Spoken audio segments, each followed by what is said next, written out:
Olá, sejam bem-vindos ao Inteiro Teor. Nesta edição, que vai ao ar na semana do dia 13 de maio, data oficial da abolição da escravatura no Brasil, quero propor algumas reflexões. Será que a assinatura da Lei Áurea realmente representou o fim da escravidão? Será que podemos chamar de libertação colocar na rua cerca de 700 mil ex-escravos sem auxílio para se integrarem à sociedade? Como esse abandono ainda marca a forma como a sociedade é hoje. É claro que houve progressos. Por exemplo, o racismo é crime no Brasil desde 1989 e em 2010 surgiu o Estatuto da Igualdade Racial. Mas será que isso é suficiente no país que tem a maior população negra fora da África? Ou problemas antigos como preconceito e discriminação continuam ganhando novos contornos com as tecnologias recentes? Vamos falar sobre isso e muito mais. Não sai daí! TRF da Primeira Região condena administrador de site por omissão no caso de postagens racistas. Justiça Federal determina que a ANAC regulamente transporte aéreo de passageiros menores de 16 anos. É a partir de agora. Vem comigo!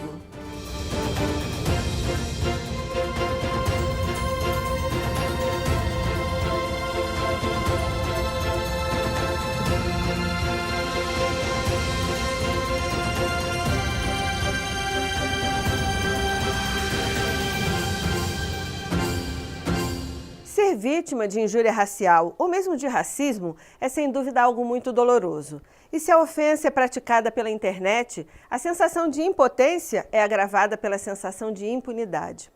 Mas isso vem mudando. Em 2020, por exemplo, o Tribunal de Justiça de São Paulo condenou 2 homens por racismo e injúria racial contra a apresentadora Maju Coutinho da TV Globo.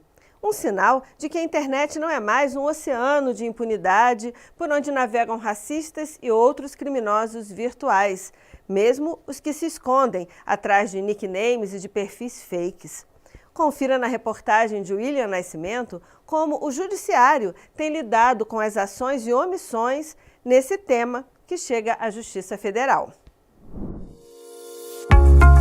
Xingamentos, nomes pejorativos, animalização. Geralmente são essas as principais ofensas dirigidas a pessoas negras na internet.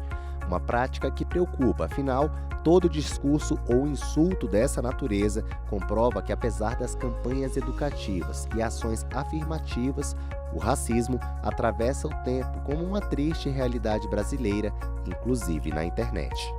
Pesquisa realizada pela Faculdade Baiana de Direito e o portal Jus Brasil, com apoio do Programa das Nações Unidas para o Desenvolvimento, mapeou e analisou 107 acórdãos de tribunais brasileiros envolvendo os crimes de injúria racial e racismo praticados em redes sociais contra vítimas negras entre julho de 2010 e outubro de 2022.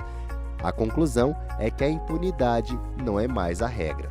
Em 83,6% das apelações penais julgadas, os agressores foram condenados apenas com duração média de 16,4 meses. No caso de injúria racial, para esse crime, as penas privativas de liberdade foram aplicadas para 25% dos condenados e para 11,11% pelo crime de discriminação.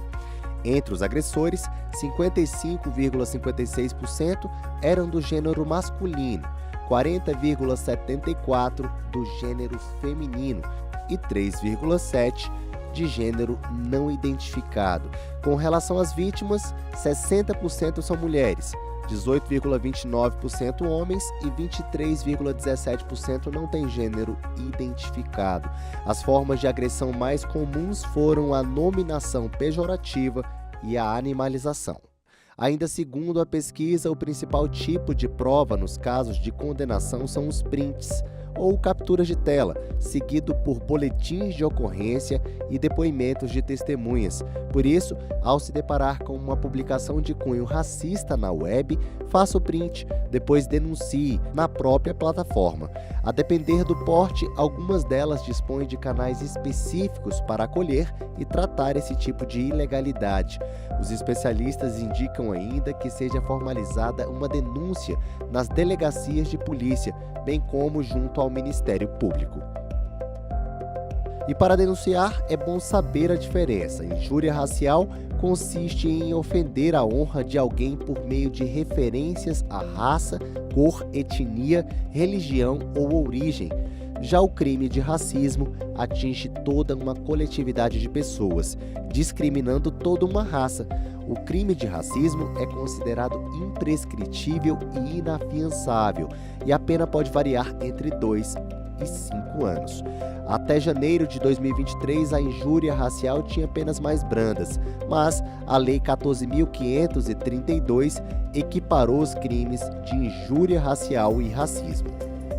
E as denúncias vêm aumentando. O levantamento mais recente do Anuário Brasileiro de Segurança Pública, divulgado em 2023, mostrou que entre 2021 e 2022, os registros de injúria racial no Brasil cresceram 29,9%, passando de 10.994 para 11.153 casos. No mesmo período, os registros de racismo aumentaram 35%, saindo de 3.645 denúncias para 4.944. O crescimento em alguns estados foi de mais de 200%. É o caso da Paraíba, com aumento de 226,6% para a injúria racial, e de Goiás, onde os registros de racismo cresceram 246,6%. O tratamento de crimes digitais dessa natureza tem sido um desafio ao sistema judicial como um todo, especialmente quando se trata de identificar os autores, como explica o advogado especialista em direito digital, Saulo Micheles. Muitos criminosos se utilizam da tecnologia para perpetrar crimes, para cometer crimes de racismo, de injúria, e para se esconder, para esconder a própria identidade na hora de cometer esses crimes. Então eles se utilizam de algumas ferramentas, de softwares, VPN ou até contas falsas com bloqueios de rastreabilidade sobre quem foi que criou aquela conta para cometer esses crimes e dificultar a identificação de autoria. Então o trabalho que o Judiciário, o Ministério Público e a própria Polícia vão ter é de usar essas tecnologias a seu favor também para conseguir ir atrás desses criminosos e investigar e comprovar essa autoria. Em julgado recente, a 4ª turma do TRF da Primeira Região reformou sentença que, por não considerar comprovada a autoria do crime, havia absolvido o dono de um site que mantinha publicações racistas contra negros, homossexuais e até pessoas com deficiência. Ao julgar recurso do Ministério Público, o relator do caso, o desembargador federal Leão Alves, entendeu que, apesar da dificuldade de provar que o homem tenha sido o efetivo autor das postagens, ele deve ser condenado pela omissão, já que deveria e poderia ter agido para evitar a disseminação de mensagens racistas, excluindo-as do site. O dono do site, o proprietário, o criador do site, ele permitiu que aquelas postagens discriminatórias ficassem durante muito tempo na internet, causando dano às pessoas que se identificam como afrodescendentes, como homossexuais. Eles atacaram até deficientes físicos. Então, neste caso, o crime foi praticado por omissão. E a omissão é relevante, é importante, porque essa pessoa tinha o controle sobre o site. O relator ressaltou ainda que a omissão é uma das 3 formas de se praticar um crime, juntamente com a ação, ou no caso, de a pessoa ser o mandante do crime. Definitivamente, a internet não é terra de ninguém. Ela tem regulamentação legal e, sob o influxo de normas constitucionais, também é necessário que o Congresso atue para coibir todos esses atos que causem danos a quaisquer pessoas. E não há, numa sociedade democrática regida pela lei, nenhum lugar que possa ser considerado terra sem lei.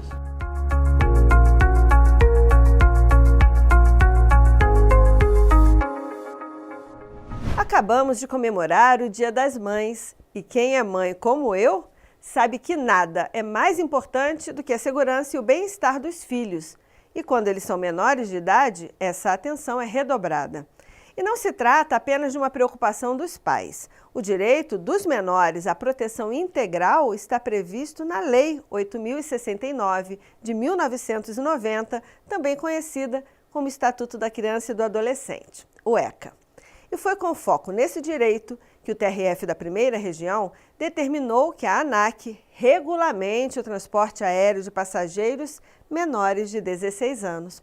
A ideia é que eles possam viajar ao lado de seu familiar ou responsável sem pagar mais por isso. Quem traz os detalhes é a Ana Paula Souza.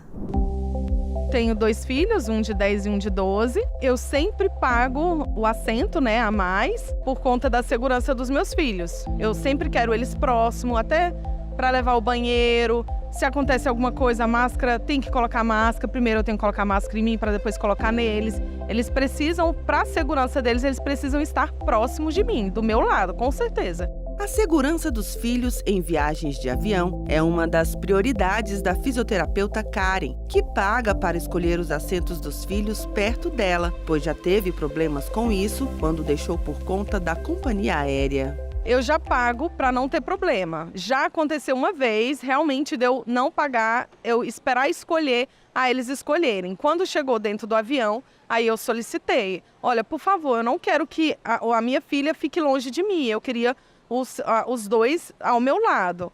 Aí eles conseguiram conversar com outro passageiro para poder liberar para eles poderem sentar ao meu lado.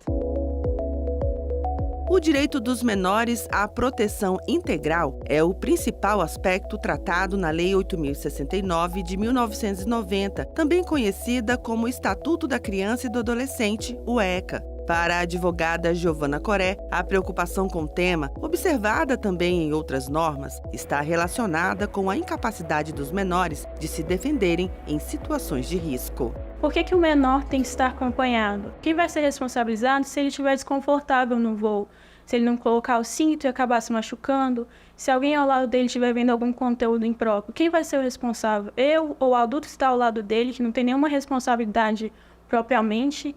Ou a aeromoça? Como é uma criança que está em desenvolvimento, quando ela está exposta a algo que ela não deveria estar, pode prejudicar. Quando você prejudica uma criança, você prejudica toda a sociedade. E foi com foco nesse direito que o Tribunal Regional Federal da Primeira Região confirmou sentença da 8ª Vara Federal do DF, que determinou que a Agência Nacional de Aviação Civil, a ANAC, regulamente o transporte aéreo de passageiros menores de 16 anos, assegurando-lhes o direito de assento ao lado de seu responsável ou familiar. O posicionamento é uma resposta a uma ação civil pública proposta pelo Ministério Público Federal. A ANAC tentou reverter a sentença no TRF1, argumentando que as práticas adotadas pelas companhias aéreas para a adequação dos passageiros menores de idade junto aos seus responsáveis têm se mostrado eficientes, uma vez que é inexpressível o número de reclamações na plataforma pública consumidor.gov.br. Mas para a relatora, desembargadora federal Kátia Balbino, não se deve pautar uma política pública social baseada em estatísticas, pois basta a violação do direito fundamental de uma única criança ou adolescente para que o Estado seja obrigado a intervir para garantir o exercício pleno de uma garantia constitucional, sendo inaceitável a inércia da agência reguladora em razão de uma justificativa com base em estatísticas. Você não pode impor aos pais ou aos responsáveis a questão do ônus financeiro. Você não pode priorizar a economia, a empresa aérea, sobre o hipervulnerável, sobre a criança, sobre o cuidado. Porque a gente tira da Constituição e do ECA que essa responsabilidade não é só dos pais, é também da sociedade, do Estado. Então você não pode priorizar a economia ao desenvolvimento da criança. De acordo com o entendimento firmado pela Justiça Federal da Primeira Região, menores de 16 anos têm direito de assento ao lado de familiares ou responsáveis sem a cobrança da taxa adicional pela marcação, seja no momento da aquisição das passagens ou se houver necessidade de remarcação. Essa cobrança somente seria cabível na hipótese de alteração para a classe superior ou para assento com mais espaço para as pernas, cujo pagamento de taxa adicional é normalmente exigido. Assim, a ANAC deve editar uma norma com essas determinações.